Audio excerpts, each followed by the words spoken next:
LinkedIn, we are going to fire up your Monday. With Steve Spiro, the Master Connector. I am Steve Spiro, the Master Connector. Over the next hour of this Master Connection series, we will take a deep dive into the different ways to connect and network effectively. See us and hear us right now. So LinkedIn, we are on here. We're getting ready. Hear from experts along with Steve Spiro, who went from being shy and introverted to the Master Connector.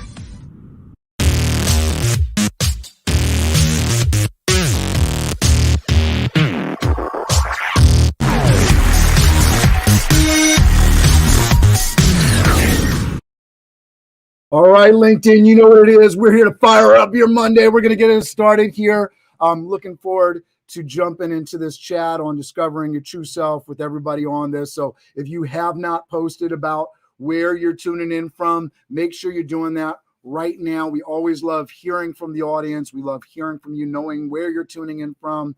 Brian already jumping into the chat. So please jump into this chat and let us know. I'm going to definitely share some personal stuff about discovering my true self today. We want to know where you kind of line up in this discussion. Are you figured it all out? Are you still figuring it out? Are you looking to know where to start? We want your questions. The more specific you are with your questions, the more we can help. And without further ado, I'm going to jump into introducing my main man, Mr. Steve Spiro. Before I do that, just want to say, we're in the march up to Christmas. For those that celebrate Christmas, those that celebrate Hanukkah, happy holidays, Kwanzaa.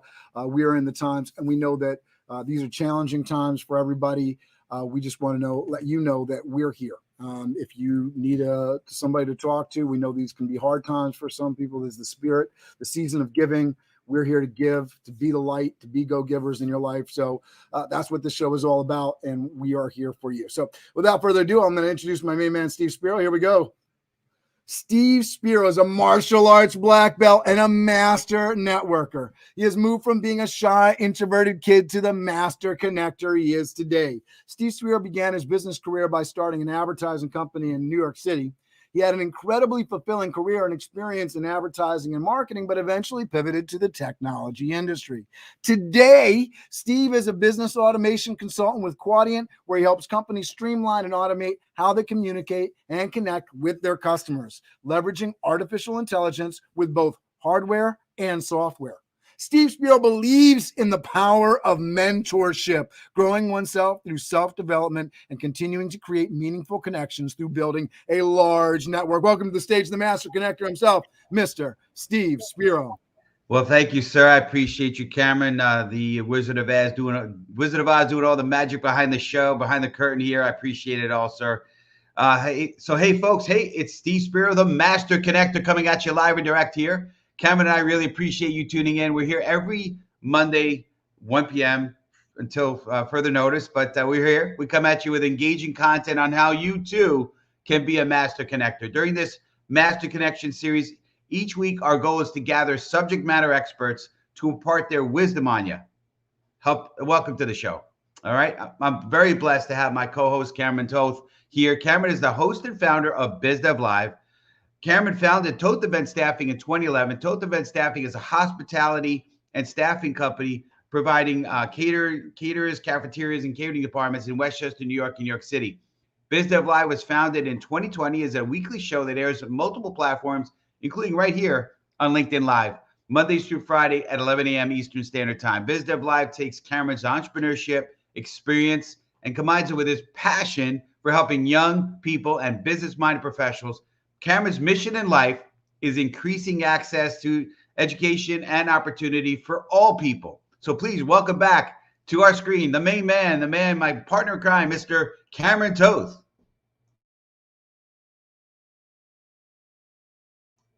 Muted out, sir. Oh, on mute for the right already into the mute. Thank you so much, Steve. I was saying thank you. Of course, nobody heard it. All right. So thank you, Steve Spiro. And this is Mr. Brian Golod. So So excited to introduce Brian onto the show today. Brian was born and raised in Buenos Aires, Argentina. He immigrated to Canada 18 years ago with his parents and a sister. He went into computer science when he was 13 years old. Can you believe his parents asked him what he wanted to do for a living when he was 11 years old, and he knew? He worked for startups, small and medium-sized businesses, multinationals, and even the government of Canada twice. After 23 years in technology, he rediscovered himself after mentoring hundreds of professionals worldwide who were struggling to land interviews and or get job offers. It all happened here on LinkedIn. In the middle of the pandemic, he was fed up with working for a toxic organization under a micromanager, shut down his laptop, and quit. He co-founded Next Badge to empower professionals like you to advance in their careers. Please welcome to the show the Be Awesome guest that he is, Mr. Brian Golod. Thank you so much for having me. I appreciate it immensely. Looking forward to inspiring, empowering anybody who's here, anybody watching after the replay as well. Just thank you so much to the two of you, Steve, Cameron. Appreciate it. Oh, that's awesome. Absolutely. So we're going to jump right into this conversation. Steve, I don't know if you want to get us started off here before I ask the question, but I know our first question of the day is, did you ever have self-doubt in your life, and what did that look like? Get us started here. Yeah, I mean, this is going to be an interesting show, and very much appreciate Ryan, you being on with us, and Cameron, I know you've got some stories to tell as well. But listen, for me, and some of you guys who know the show know some of my content: shy introverted, picked on bully, learning disabled, dyslexic, really low self-esteem.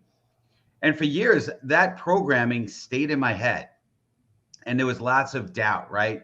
You know, you'll never make it to be anybody. You'll never make it to, to succeed in life. And, I was the guy because I was short, I'm maybe 5'7", barely, perhaps, never picked for basketball. I was like the last, probably a little bit uncoordinated growing up. So I was in that place where, and in fact, I'll share a little quick, soundbite for you here, a little tidbit here.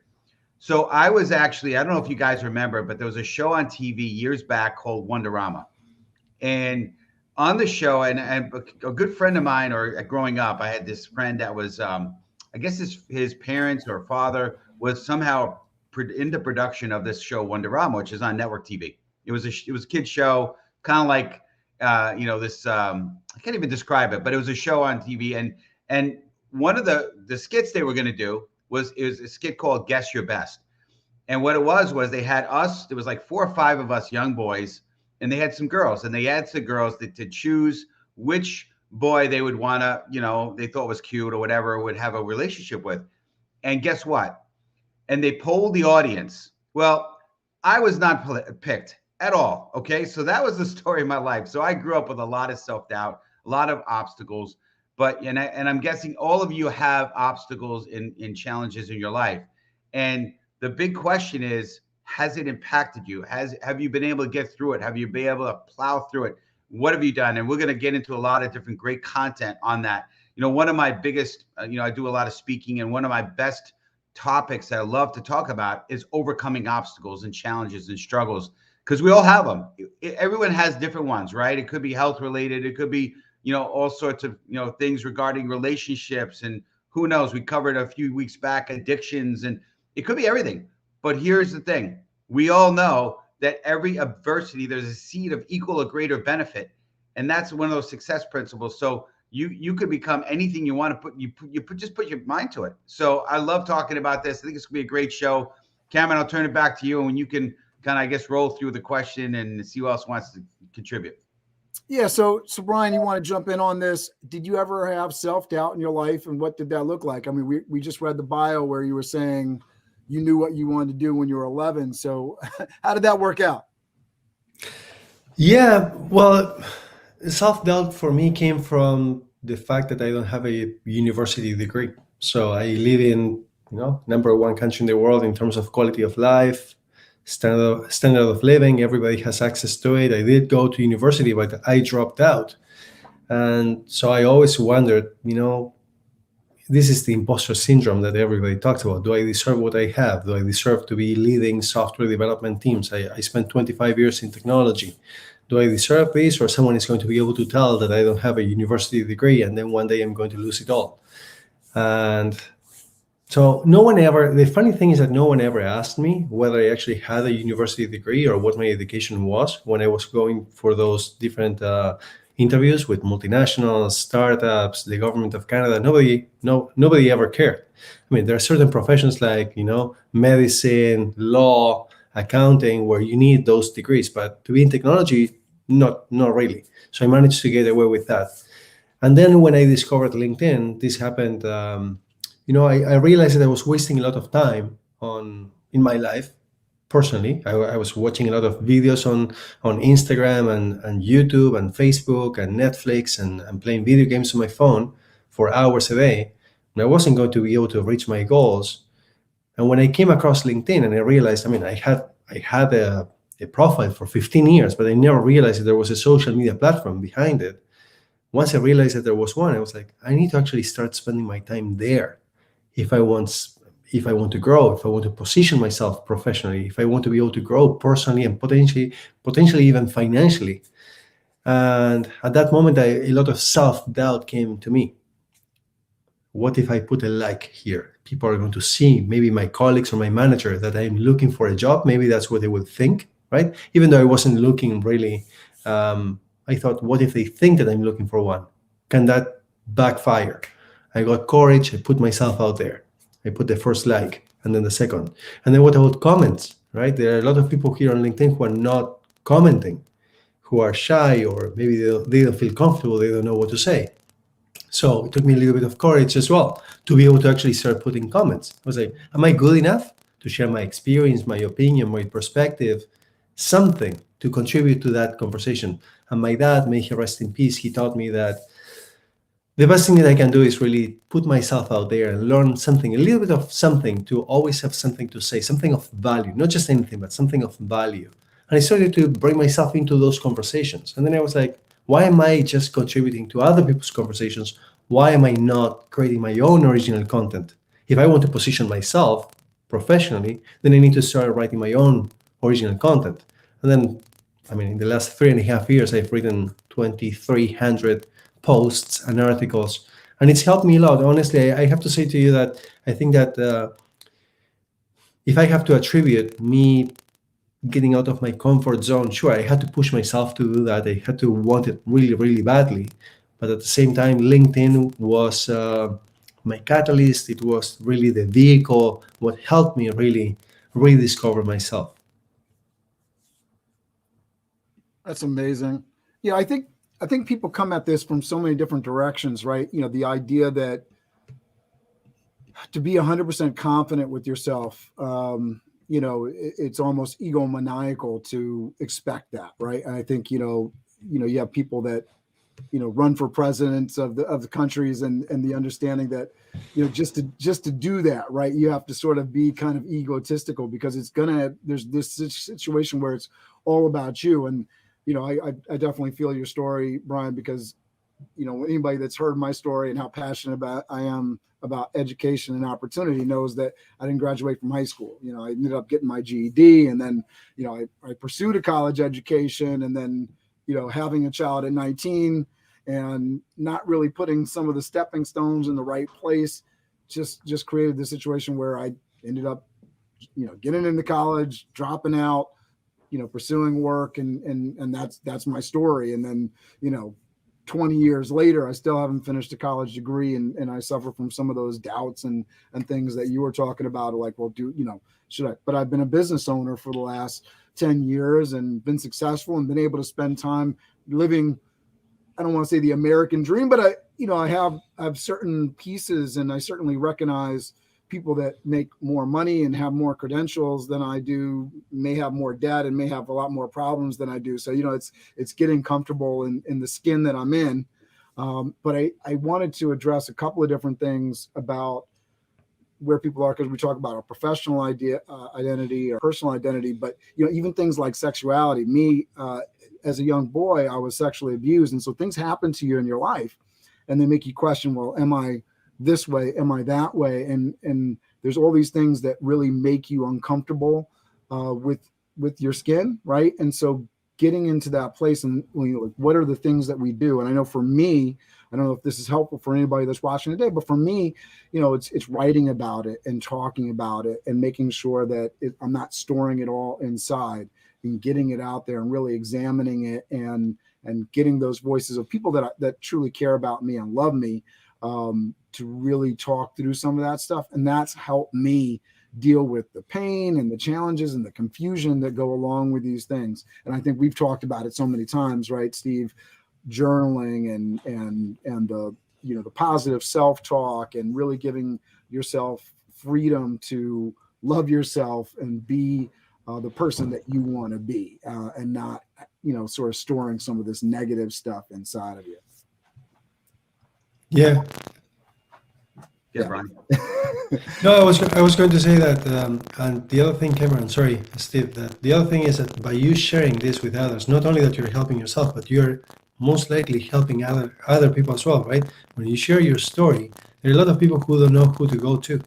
They don't know who to ask a question. They don't know who to trust.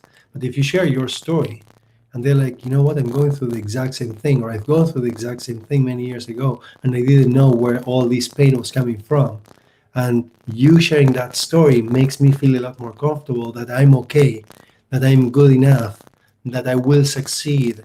You give them hope, you give them inspiration, you empower them. You tell them this is the pathway that you need to take, or these are the possibilities for you, even though you're struggling or you've struggled in the past, there's still hope for you as well. Hope is a huge thing. I'm sorry, Steve, that I cut you off. No, totally. I'm very blessed that you said that as well, because funny. I think we're three peas in a pod here, because I'm 3 credits shy of my college degree. I went to art school, art high school, art college. Yeah, I know, right? I went to art college and couldn't get. So I had when you go to art school, there's not a lot of, I don't know, elective type courses to take. So, thank God, because, being learning disabled, dyslexic, it was not fun for me. So I had a history class, or philosophy course, actually it was. And I had a paper that I needed to get due. And I think it was 10-page paper. It wasn't like super overwhelming. So I asked my professor for an extension of that paper, dilly-dallied on it. Now, the truth be told, I was actually already working in the career already. I was already kind of doing some freelance work already. So there was not as much motivation for that paper. But at the same time, I wound up that little extension went to an incomplete, which eventually I got an extension, didn't complete it, went to a fail. And then I went back to the college later and I'm like, hey, I think I've done pretty well for myself considering I didn't get a degree. What do I got to do to get that one last course so I can get my degree? And they're like, you got to take a full 14 credits. I'm like, come on, I could teach the courses here. Like, what are you making me do? So I still haven't gone back. But I think to your point, Brian, I was definitely there was always that kind of feeling like, am I enough? Do I have what it takes? Is there, and so we all have that. We all deal with it. But it's good to see that we're all, like you said, to your point, we're all here. We're showing some of our weaknesses and our flaws. And that's what make other people comfortable being with us, because they know, hey, listen, they're not perfect. Nobody's perfect, right? I mean, it's, we're in a season right now where there was one perfect man, right? But other than that, nobody's perfect, right? So, it's great. It's relatable. I think it helps. In the beginning, personally, I didn't want anybody to find out. The fact that we are all three speaking about this, and I just saw a comment here from Lucille as well, saying I didn't finish college either. I can definitely understand. Most people don't feel comfortable with their areas of improvement, right? Like they're like, no, I really hope that people don't find out about this. And I certainly was that way 3.5 years ago. But then, when people accepted me and realized that I had good value to put out there, that I was actually impacting people positively, I was like, who cares if I don't actually have a degree? It doesn't really matter. Steve Jobs didn't have one either. Bill Gates didn't have one either. They gave them, the degrees because they had made so much money. Mark Zuckerberg doesn't have one either. They all dropped out. No one is judging them based on the fact that they didn't have a degree or that they dropped out, right? So I can be enough. I am enough, right? And all of you here watching are enough based on what it is that you do. And what matters is how you are impacting other people positively. Are you leaving this world in a better shape than you found it? Do you think of others? What do you do for others? Do you wake up in the morning wondering, what else can I do to make other people enjoy this life more, unlock more of their potential? That's what matters at the end, and we all can add value. It doesn't matter. That paper on the wall doesn't say anything. When I told my friends many years ago, I have self-doubt. I told my best friend Alan, I said to him, I have self-doubt. You have a degree, I don't. He's like, you're amazing. He said, I had to pay $50,000 to have this knowledge, and I know less than you do. And you didn't have to pay $50,000 to get that knowledge in your head. You got the experience. That's what matters, right? So I can tell you that there are some countries where you can still unlock your full potential and you can still earn the respect of people even without a degree. There are many countries, unfortunately, that their cultures are backwards, including the country where I came from. Okay, the jungle of Argentina, where I came from. If you don't have a degree, you are like no one. Right? In Canada, nobody, in 18 years of me living in Canada with my family, no one ever asked me whether I have a degree. To the point that I feel so comfortable now since the last 3.5 years sharing this openly. I don't have one. I don't pretend to be what I'm not. This is who I am, and this is what I can do for others. This is the value that I bring to the table. Right? If it is good enough for you, amazing. And if it is not, it's totally fine. Right? Very simple.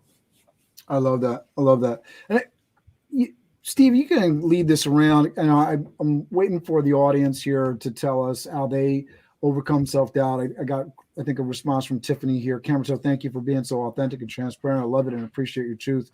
And I really need to be here to hear this topic. Last week has been the hardest time for me this year, and I'm just trying to push through to be more present for 2022. Thanks, Tiffany.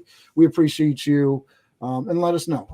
If it's not something comfortable jumping on here in public and talking about, jump into the DMs. Love to talk to you about it and see if we can help. This kind of show, talking about, my personal history, the challenges with education. I think this is, kind of the whole point, right? We're talking about these things so that we can work through them and know that we can move forward. What are some of your passions, Steve and Brian? What are some of your passions that have come out of getting to know yourself better? I don't know who wants to jump into this first. Steve, you want to take a crack at it? Yeah, I could talk a little bit about it. Sure. So what happened was I started to travel, and I love eating. I put on some weight for many years over time. Thank God. Thanks to COVID, I lost a lot of weight. I probably lost about 15 pounds when I caught COVID, but fortunately, been able to keep most of it off. But I love to eat. Huge foodie, and I also, as it turned out, love people. I love to meet new people. Right? I haven't been to Argentina yet, Brian, but it's definitely on the bucket list for sure. And I'd love to go to Argentina. And when I go, I never want to do the resort or the touristy thing. I want to go and meet the people. I want to have the food, not the Americanized version of the food, but the real food with the people. I love when there's, definitely different parts around the country that I've been where and the world where there's like community seating where you're sitting with other people. I love that, and you get to talk with other people and meet people, and it's amazing how open people are. So some of the things that I really found that I really enjoyed doing, which was surprising, because shy introverted, right? Who thought I would enjoy being around people and getting to learn about other people and culture and things of that nature. But yeah, it's been a blessing. And so then also I found that some of the other passions I had was sharing and being able to talk and inspire people. And the struggles and all the things that I've had go on in my life, I found that talking about it was therapeutic. In fact, beyond therapeutic, it gave me joy. And when I got to see how I inspired people and how they felt after, being with me, it really jazzed me up. And so the idea of traveling and speaking became a huge passion of mine, putting them together. Being around the people, meeting cultures, traveling the world, and speaking. That's a huge passion of mine. I could get into helping my family and not having to think about money, but I think those are the things where it hits that emotional chord, and that's really what really, really jazzes me up. So I'll throw it back to you guys. I think it's interesting. Just before Brian jumps in, sometimes we feel like things like the money side is something that's like common to everybody, but I think there's some people that money doesn't even fit on their list, or there's another angle to it, right? Some people want wealth for the sake of wealth. I'm not really sure I know any particular person that's exactly like that, but I definitely know there's people that are about the numbers and the scorecard, right? They're about getting the wins. The wins are what's important. I know a sales guy that I've known for a long time, and whenever he talks, it's sort of interesting the way his language works, and these kind of things are sort of interesting for me to notice when I'm talking to somebody else, because it does let me know myself a little more, because I'm like, oh wow, I don't think that way. This person thinks that way, and so it's helpful in a way like, oh wow, I can do that too, right? I can talk in numbers and statistics of things that I've done, right? I don't normally choose to do that, but maybe there's some certain situations where I should, because it's helpful from a sales perspective, or maybe getting somebody to want to do like a show like this for me. We talk about viewers and views and subscribers and things like that for doing a show, so it gets important to know some of the numbers.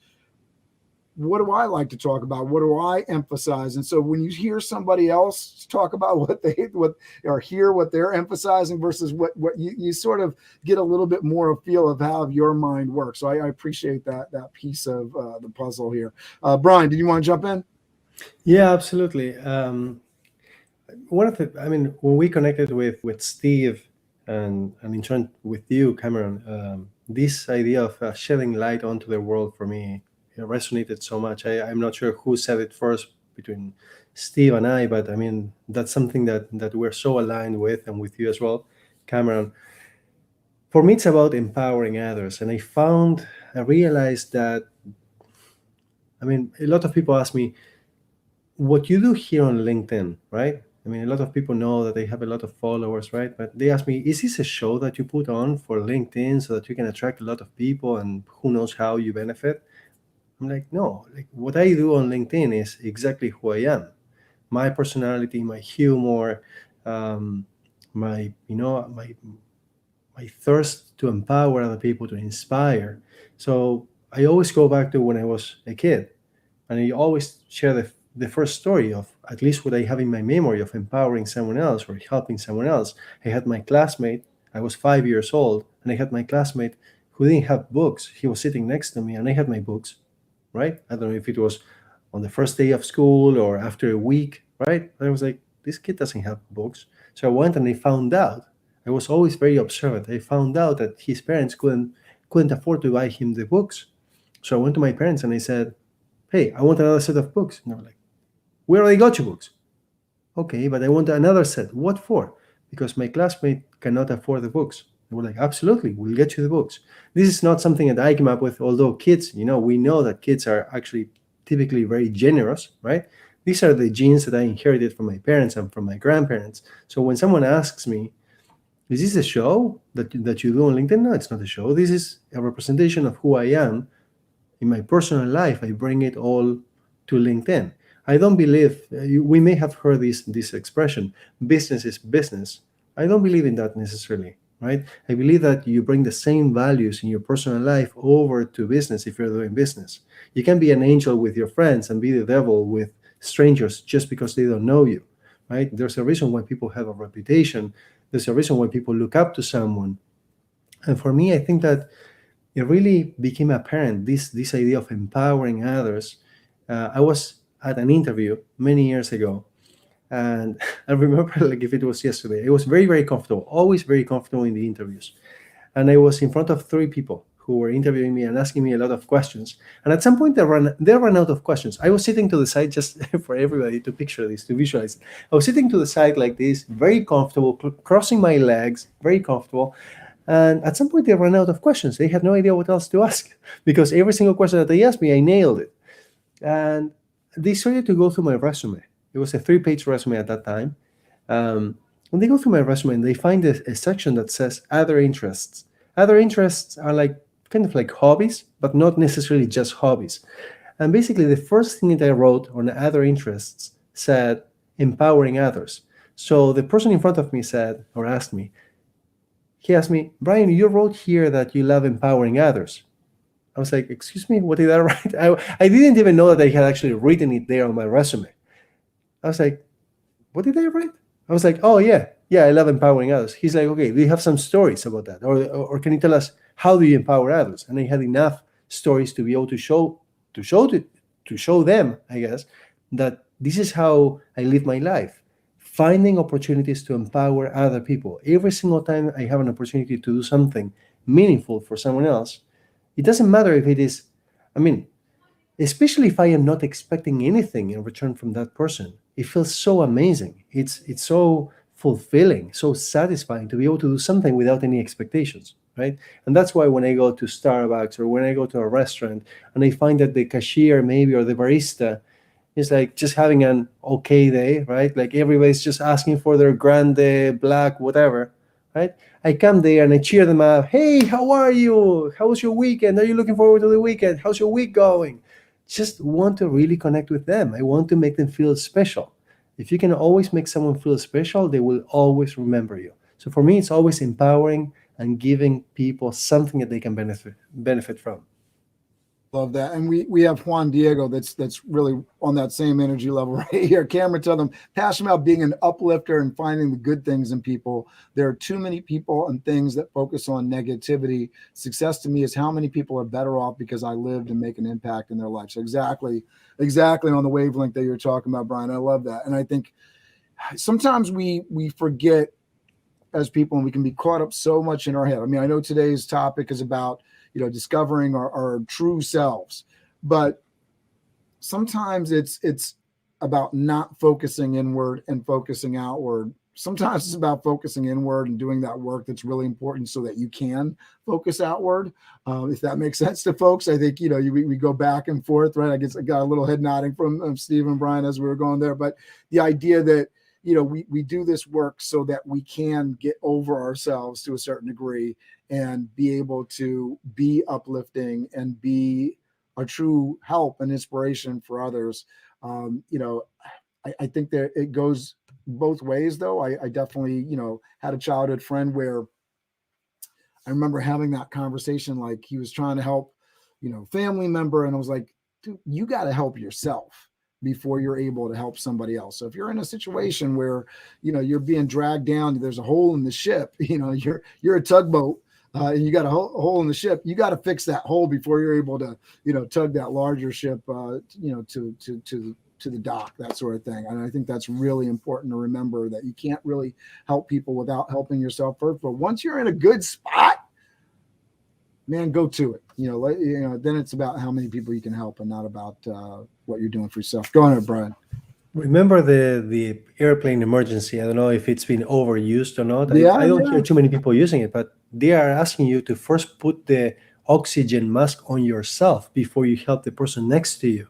So remember that. You need to be in an okay place first, like Cameron was saying.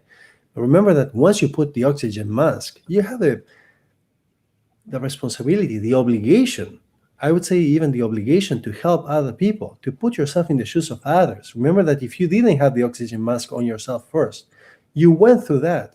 Don't forget where you came from. Don't forget your struggles. Don't forget that we live in society. We live in a world that we're not taking anything with us. All we're counting at the end of the day is stories where we actually impacted people positively. Every single encounter, every single person that you meet, you have the opportunity to uplift them, to change their course, to give them insights, to give them tools, to make an introduction, to do something positive, just make them smile, to give them hope. There's so many different ways that you can impact someone positively. Just take one opportunity to do it. And if you really do it without any expectations, you will see that it becomes an addiction. You will always be looking for someone to impact positively. Keep on putting yourself out there. Keep on meeting people. Keep on making yourself uncomfortable so that you can be introduced to more, so that you can learn more about what you can accomplish in your life. Unlock your full potential by empowering others. The more you do for others, the more you will benefit yourself. And remember that how the bank works. You cannot go to the bank and basically say, I want money, right? You have to first deposit, build your credit, build your account, have some savings, and then you can ask for something in return. So go and give. And when you think that you're done giving, give again. Keep on giving. Don't count how many times you've helped someone. Don't count how many times you've put a like. Don't count how many times you've left a comment. Just keep on giving. Life will surprise you. You have enough stories to be able to tell you that life will always take care of you at the moment when you need it, if you've done the right thing for others first.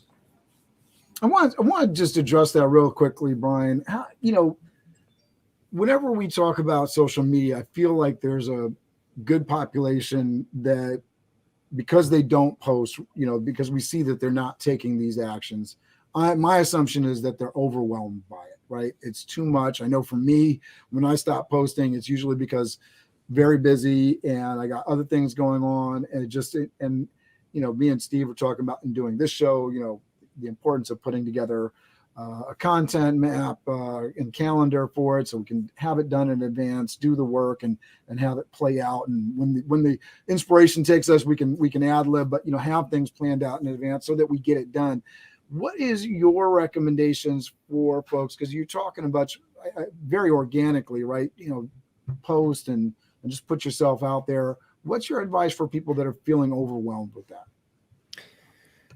The first thing is to recognize I came from a place where I felt overwhelmed or fearful. I didn't feel comfortable putting a like, then putting a comment, then writing my own original content, then putting myself out there on camera.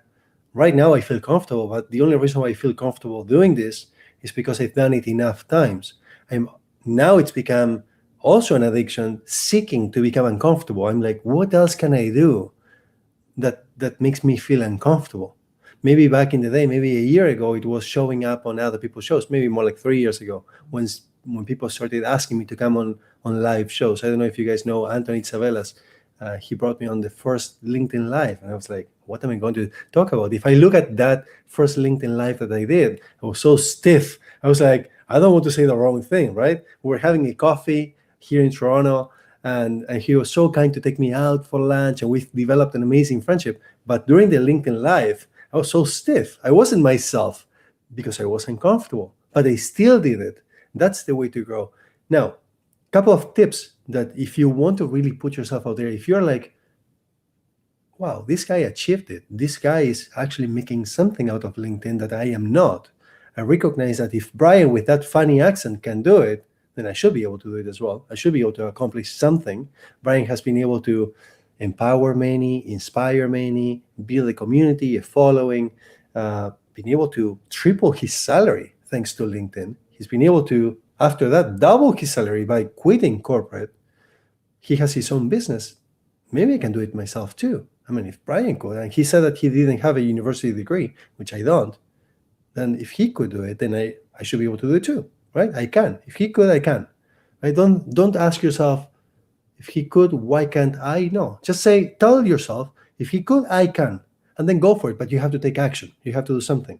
So if you're not leveraging LinkedIn, okay, as a platform, as a social media platform where to meet, where to network with others, I mean, Steve is the master connector.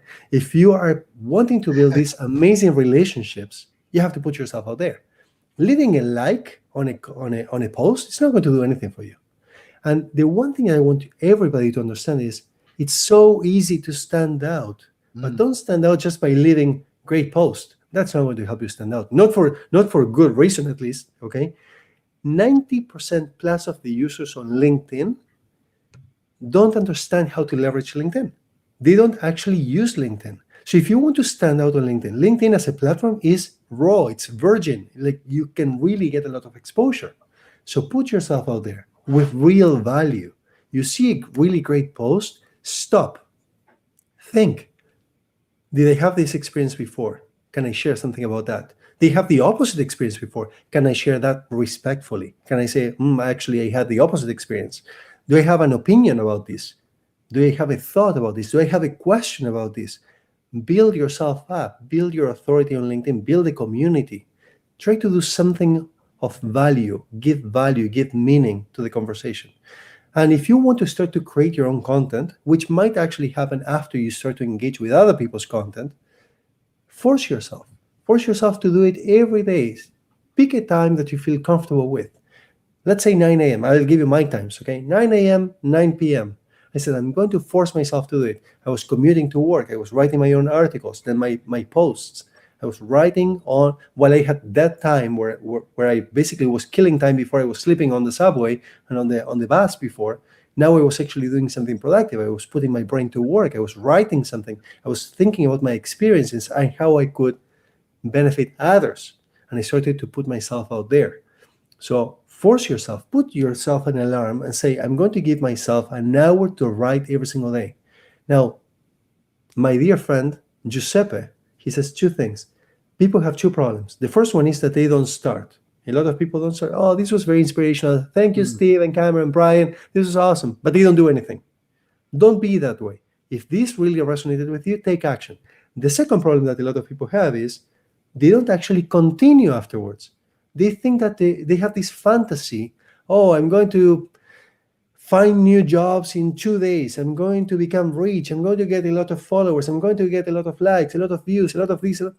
No, it takes time to build yourself up, to be known, for people to know your values, what you stand for, to build a community, to be introduced. It takes time. Life takes time, right? Experience, expertise, knowledge. Just keep on putting yourself out there. Don't expect everything to happen in one day. It's not going to. But put yourself out there. Don't give up. Don't go all in with all your power on day one, because you're going to burn out. So pace yourself and enjoy the process. And don't look at LinkedIn as a chore. Oh, I have to post on LinkedIn again. If you're going to come with that attitude, with that energy, it's not going to work out for you. Enjoy the process. Enjoy every single word that you put out there. You will see how LinkedIn will change your life forever. Absolutely. And I'll add to that. I think, creating a system and a process. I mean, if you're typing the same thing, hey, I want to connect with you for X, Y, Z reasons, right? You can copy and paste that message, customize a little bit. We've talked about that before on this program. I know, Steve, I'm going to ask you to talk about, for folks that are overwhelmed and dive into that as well. But I wanted to get into some of these viewer comments. So Tiffany says, Juan-Diego Valerio, she's sending connection requests, which is what this show is about, Master Connection. So glad Tiffany's doing the homework here and connecting with people. Juan-Diego says, Brian, you don't have a funny accent. We just listen funny. There you go. And Juan-Diego also says, what moves me are things that make me laugh and cry emotionally. If it pulls on my heartstrings, it moves me. I love the underdog story and people overcome to become. That's great. And we have people checking in. Thanks for doing that in the private comments. It was a good idea, Brian, on city, state, province. So we got John checking in from Wall, New Jersey, Tiffany from Detroit, Lucille from New York, from the city. Thanks for checking in. Juan-Diego from Danbury, Connecticut. So we got some more check-ins there. So we love to always see that. We never get tired of hearing from where people are tuning in from. And then Tiffany says, in response to that question of like, where are you getting, what really moves you? Serving others. I realized that's what made me genuinely happy from a non-traditional space, giving others opportunities. And it's really interesting with like our generational stuff right now, because you have your like Generation Z or whatever, the millennials and generations that are coming after that. They're very much identifying with, in their position, in their work, in their job in corporate America, one of the biggest things that they're looking for is how they can give and serve. They want to make money. They want to want to take home a paycheck, but how can they do that while also giving back to society and to humanity? It's really, really a big thing. So if you can sort of tie whatever you're doing in your work and your job and your stuff to that, to bring people in, that's a big identifier. Steve, I know you talk to us about this overwhelmness with social media, because I'll say this to sort of set it up. People find the time to amuse themselves. I have 4 kids, got a business. I still find time for video games and Netflix and everything else. We went and saw Spider-Man last night with the family. We find time, right? It's not a lack of time. It's a lack of something else. I'll just say that to set things up. Go ahead, Steve.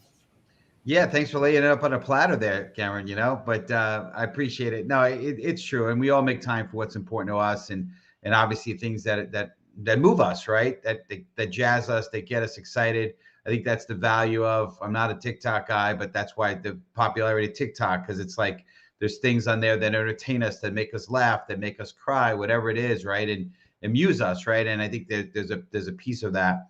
But yeah, I think the world is extremely noisy right now, and there's a lot of things coming at us, and there's a lot of things that are pulling at us, and we have to prioritize. But I love what you said about, you gotta, number one, you first need to figure out what really moves you, and then number two, it's about helping others and adding value. You spoke a lot about adding value to other people and finding joy in that, and I agree with you. And I'll just add to what you said, because I think it was poetry in motion what you spoke about. It was if there was some sound bites, that'd be a great sound bite, right there, what you spoke about. But I will say this: I think there's a lot of people out there that just don't feel they have the self-worth and the value. And I think whatever you got to do, whatever self-introspection, self-work you have to do, get to a place where you add value, and that when you enter a room, whether it be a physical room, a Zoom room, phone call, or you're on social media and you're now participating, whether it be one of the viewers that we're blessed to have on watching us right now or on the replay. By the way, if you're watching a replay, make sure you comment with hashtag replay, right? So make sure we want to know about you watching this after it's live. But if you're participating, you got to believe that you're bringing value. And I love, again, what Brian mentioned earlier about the airplane analogy and putting on the oxygen mask first. Yes, you have to make sure you're in the right place first. But I think sometimes you don't have to what's the phrase I heard a while ago? I loved it. Never confuse the complexity of getting yourself right with the simplicity of moving your life forward. Okay. Sometimes in the doing and in the helping and the serving of people, you start to feel better.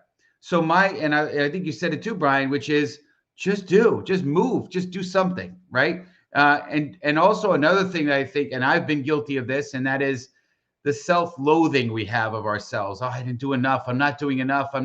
Stop. You need to stop that noise. I did a Fired Up Friday video post recently about the self-talk and what we're programming and what we're saying to ourselves. Speak life, and don't convince yourself. Don't let yourself be convinced by the words you say or the thoughts in your head about that. Speak life to yourself, but know that you do count and you are important and you do matter and your words do matter and your thoughts do matter. So when you go in there, I think I've been a little bit shy sometimes on social media myself, not always because I'm so busy, although sometimes other priorities do pull at me. Sometimes it's just like, man, I don't know if I'm going to, if what I'm going to say is going to contribute. So just know that, yes, you make a difference and we want to hear from you, and don't be shy. Don't be one of those social media lurkers, right? That just like to listen and observe, but be active, because you matter. And you never know that your one thought or your one feeling or your one statement could touch a life. And again, Brian, thanks for acknowledging it. Yes, the show is about being the light, and we're about inspiring and uplifting and being valuable for people and adding value in their lives. And so you need to understand that anything that you do can be that light. Just make sure it's on the positive side and it's not on the negative side. So anyway, I could rant on and on, but I want to make sure I pass it over and make sure other people speak. So thank you again for Brian, you brought some really good nuggets for our viewers today. Really appreciate that. You're on mute, sir. Thank you. Buttons. Here we go. So I just want to highlight this. I think I really want to reach out to the audience here and ask this question. Are you still working on yourself? And what part of yourself are you trying to work on? And again, if you're not comfortable saying that publicly, get into the DMs. We'd love to hear from you. But, are you still trying to work on? Are you still trying to find out more about yourself? I mean, so many people do the disc stuff, and I've done a little bit of that, and I've struggled with, I don't know if it's a not wanting to do the work kind of thing sometimes to know myself, because I know I can. But so are you still trying to know yourself? Are you struggling with it? Are you in some sort of denial? I definitely feel like I'm in denial sometimes, not in denial of like who I am, but not feeling comfortable with doing that work to know myself better and know other people better.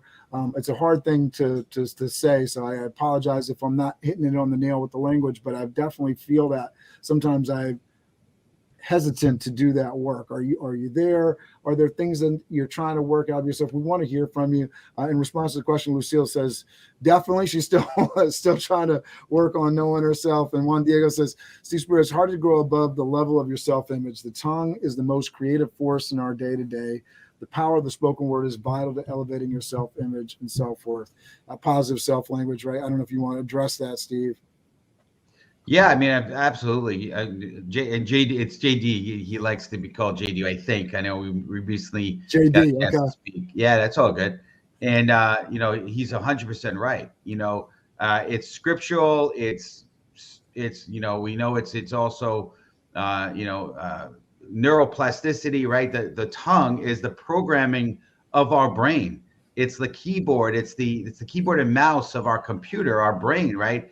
And so, yes, what you speak is so important. We hear our voice more than we hear anyone else's voice throughout the day. So we're constantly putting input in that programming of ours, right? The other thing I heard recently, and I may have shared this on one of the shows, I'm not sure, and that is, have you ever, and this, we do less of this today, but I remember hearing my voice on an answering machine, and I'm like, oh, that doesn't sound like me at all, right? And that's because how we hear our voice is through our inner ear, and we're hearing it through our own. We're not hearing it through our outer ear. We're hearing it through our inner ear. We're vibrations within, and I've heard that actually goes to the subconscious brain more than the outer ear does. So again, so that's why the tongue, and this is some of the science behind it, why the tongue is such a important. Our tongue is such a powerful part, right? Scripturally, there's power in life and death is in the tongue, and there's all sorts of, and again, you could talk religion. I'm not talking religion. I'm talking about universal laws. You could argue with the law of gravity. You could say, no, gravity doesn't exist. I'm going to go to the top of a building. I'm going to jump off. And I know, listen, I'm telling you, gravity doesn't exist because I'm telling you it, and it exists because you jump and we know what's going to happen, right?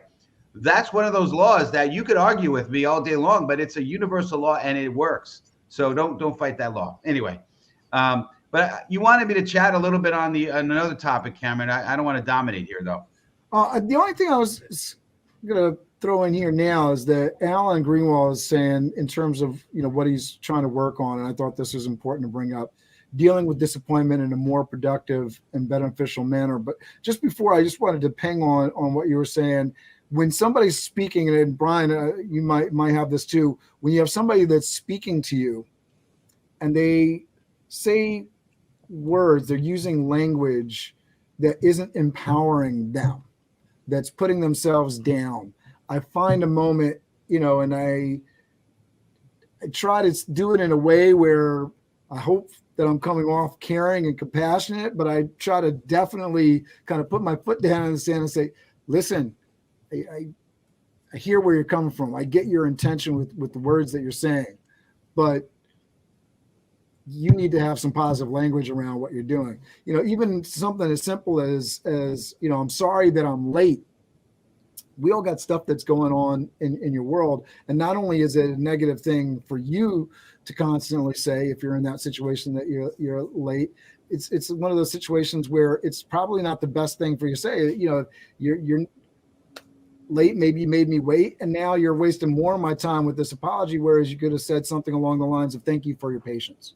And so it's, how do we flip the language stuff? And if I am saying, and I've had lots of women in interviews where they're not as confident about their own skills and abilities as men that had less skill and ability that sat in the chair just before them. So getting into those places where we're having that positive talk. And I try, when I hear people doing that kind of negative down talk to themselves, to say, hey, you don't need to do that. There's a better way to talk about it. I don't know, Brian, if you want to jump in with that, and definitely Alan's comment, dealing with disappointment in a more productive and beneficial manner. Definitely wanted to address that as well.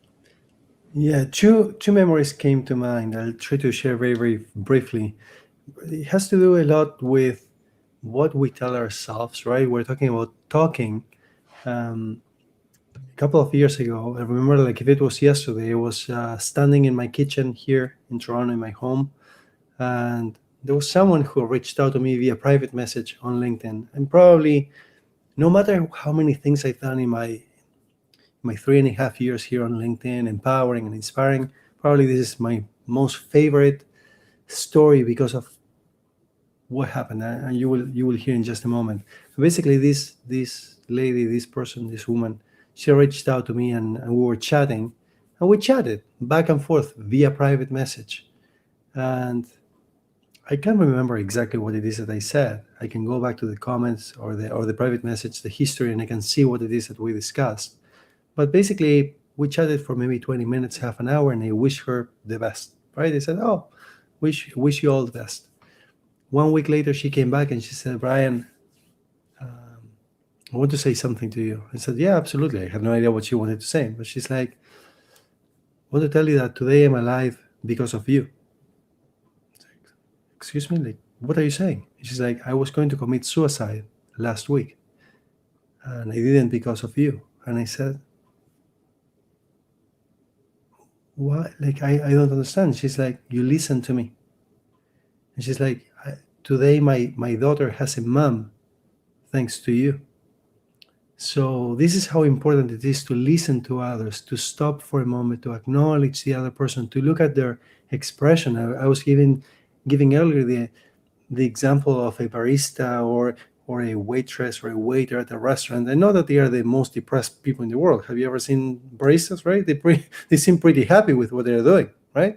Waiters, waitresses, the profession doesn't say anything. It's about the person. It doesn't matter what the profession is, their occupation. It doesn't matter. What matters is that we stop for a moment. We acknowledge the person in front of us. We make them feel special. We use our power of communication to make them feel good about themselves. We have the power. Every single opportunity to meet someone, we have the opportunity to make a positive impact, make a neutral impact, or make a negative impact. So you choose. What do you want to do? How do you want to be remembered? If those were the last words that you said, what would they say about you? That you listened, that you paid attention, that you empowered, that you lifted, that you inspired, that you shared your knowledge, that you did something positive for the world or not? Something neutral or something negative, right? Same case with the very first person that I helped here on LinkedIn, the very first person. After 6 months of, again, remember earlier I was sharing, for those of you who haven't watched this from the beginning, I recommend you watch it from the beginning. Later, once it's done, go watch it from the beginning. The very first person that I helped, his name is Jean-Claude. He was born in Congo. He lives in South Africa. In the beginning of my stay here on LinkedIn, I was the type of person that was like, let me see. No, I'm not going to accept you today. The connection request. It's like, no, I'm not going to accept you. Next week, we'll see. And then the next week came around and I was like, no, I reject, right? We don't have anything in common, right? You're in a different country, you're a different profession, a different title, different everything. No, I'm not interested. And thanks to Jean-Claude and what I was able to do for him and what he was able to do for me, I realized that we have so much more in common than what sets us apart. So Jean-Claude was unemployed for 2 years, father of 3 young kids, married. Imagine someone unemployed for 2 years. And he reaches out to you and he says, what you share on LinkedIn is very insightful. It's like, oh, thank you for acknowledging it. I had been posting for 6 months, right? No one ever said something like that or as meaningful or with as much meaning as you are saying. So through talking, I learned that he had been unemployed for 2 years.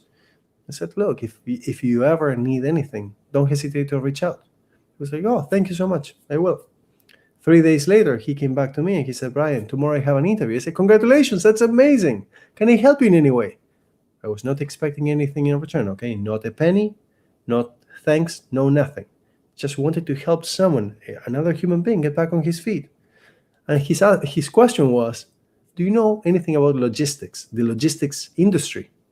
Only thing that I know is that FedEx, UPS, and DHL are shipping worldwide. That's all I know, okay? I know nothing about logistics. I said, look, I know nothing about logistics. However, I know how to interview really well. So he said, you know what? You can always learn something new. He's like, I'll take you up on that.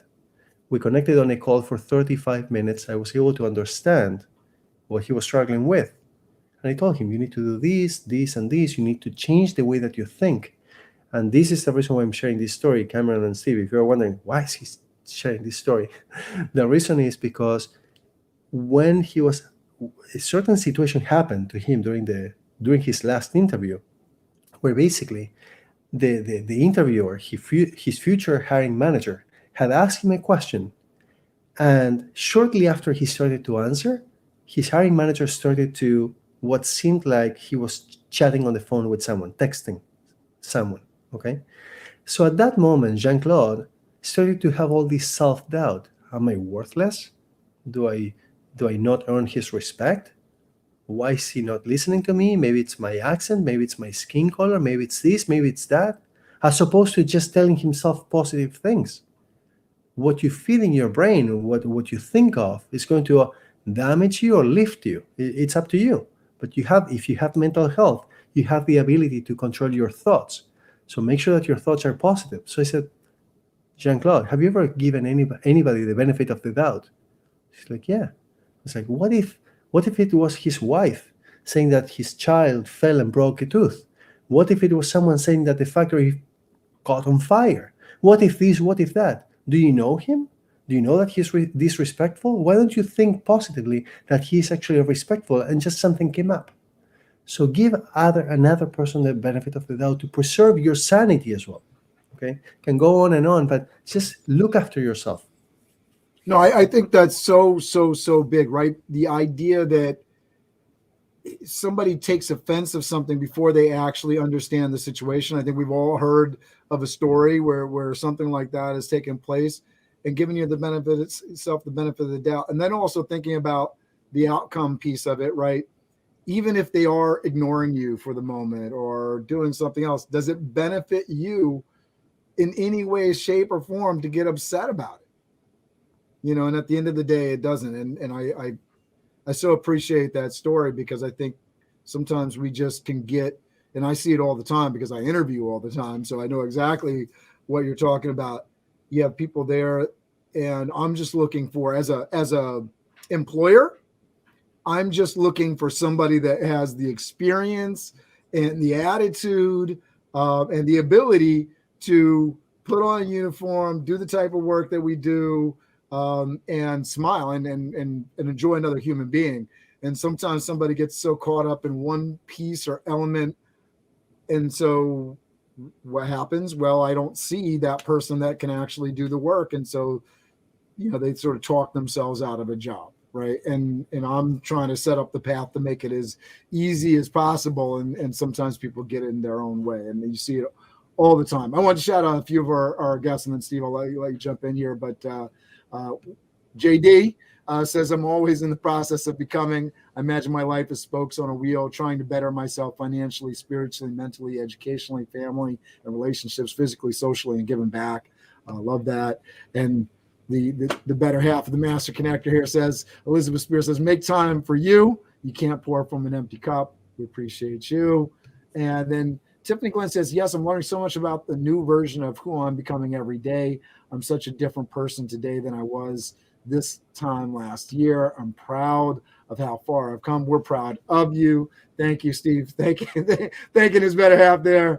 And, we really appreciate you all. You guys make this show a better show. Steve, I think this is the moment to lead out. But Brian, just before I let Steve really do the kind of closing statement here and take us out, and we do our countdown of 5, 4, 3, 2, 1, crush it. Just tell people where they can find you, other than obviously they can find you on LinkedIn. We have your link as a part of this broadcast and show. So if you're on LinkedIn, if you go and find it at the top there above the comments, or if you're on YouTube, you can find his LinkedIn address there. But where can people go and find you? Where would you send them? I would say, first of all, thank you very much. If you enjoy this, if you want to reach out on LinkedIn, you can go and send me a private message. You don't even need to connect with me. I am maxed out. My connections, I really took it to heart to accept every single connection request. So 30,000 connections maxed out. So if you want to send me a private message, you can. You don't have to pay for that. I pay so that people don't have to pay. So send me a private message. More than happy to connect with you.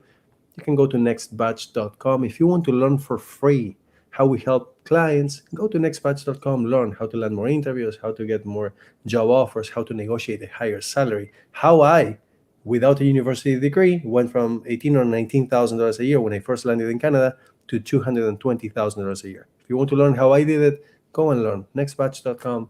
More than happy to empower you and inspire you and help you advance in your career. And thank you immensely, Cameron and Steve, for having me. I appreciate it. I love that. And a part of this show is like when somebody says that, you know, you're watching the show and Brian talked about it before, that whole taking action piece. Somebody says that, take action. He's an open book. Get into the DMs and send them a message and connect. That is your job right now. If you're watching this, you know, create those connections, create that larger network that can not only help you, but help the others that you're trying to uplift in your world. Steve, close us out.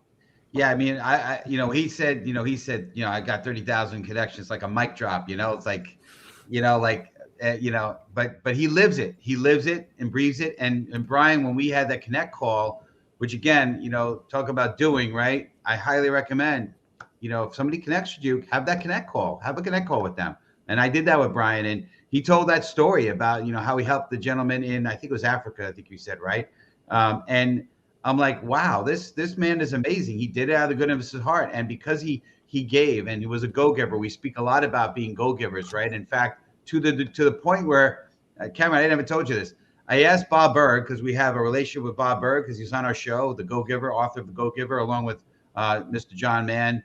But anyway, I said, would it be okay if I put in my title of my LinkedIn, Go-Giver? And he said, yeah, and most people just do it. They don't ask, but thank you for asking. But it's so important to be a go-giver, right? And you are Brian, a true go-giver. So we appreciate that. And it, no mystery why you're successful, what you do, why people love you. You got 30,000 followers on LinkedIn, and yeah, go connect with him. Listen, and he has. Let me just correct that. He's got 30,000 connections because he's tapped out at that. But Brian has something like 200,000 followers on 254,000. Yeah, who's counting, right? 255. Great job, Brian. There. Let's get those numbers right. Yeah, go ahead, Steve. Thank you for correcting, because that is another mic drop there, But listen, this has been a tremendous show, and again, testimony to what we're doing here as far as being that light, inspiring people. Great sound bites from you, Brian, Cameron, being vulnerable as you always are, and being valuable. And I'm so appreciative of you, sir, for being anchor for me in helping me. And obviously this is a season where it's a time to reflect as we move into the holidays, and then of course into 22 rather. We want to really start to be contemplative and thankful and grateful. And that's why the essence of gifts, it's not about a Hallmark card. It's not about giving because that's you're supposed to do, or because it's about the joy of giving, right? The essence of this holiday that some of the Christian faith people talk about is the gift of a savior and all that. Not to get religious or anything like that, but it's the gift, right? The gift of life, and so let's give the gift to everybody, and that gift is be inspirational, be an inspiration, be that light. And I think this show has been tremendous, and hopefully you got what you paid for. To our viewers who came, and honestly, you didn't pay anything, so maybe you got anything, right? But hopefully you did. Hopefully you got a lot. I know I get a lot, especially being on this show, just giving. And then when we have amazing panelists and speakers like we have Brian today, it's been a tremendous blessing. So we're going to close it out here